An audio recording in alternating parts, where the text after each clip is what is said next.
Pods are not a stable address book. They can be created, deleted, and replaced. A Kubernetes service gives clients one stable way to reach the right pods anyway. Every pod gets its own IP, but that IP belongs to that pod lifetime. If the pod is replaced, a client holding the old IP is now pointing at yesterday. The service becomes a stable front door. Inside the cluster, a normal service gets a virtual cluster IP and clients send traffic there.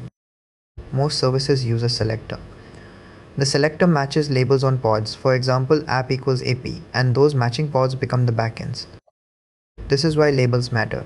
If the service selector says app equals AP but the pods are labeled app equals web, the service exists, but it has nothing useful to send traffic to.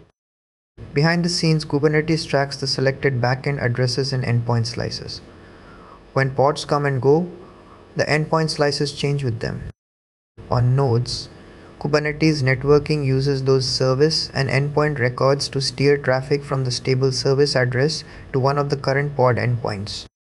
ClusterIP is the default service type. It gives an internal virtual IP and DNS name so other workloads in the cluster can call it.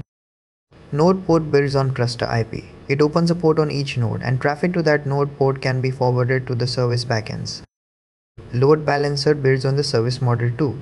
In a cloud or supported environment, Kubernetes asks the infrastructure to provide an external load balancer.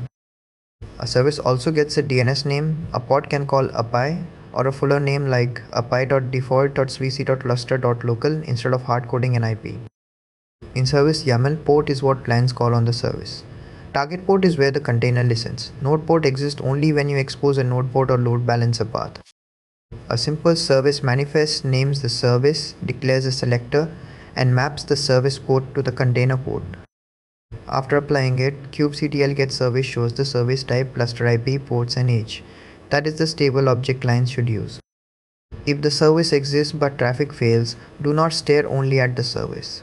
Check the selector, the pod labels, and the endpoint slices or endpoints behind it. A service does not run your application. It does not restart pods. It is a stable network abstraction over pods selected by labels. The mental model is simple. Clients use a stable service name or IP. Kubernetes keeps the backend endpoint list fresh as pods change behind it.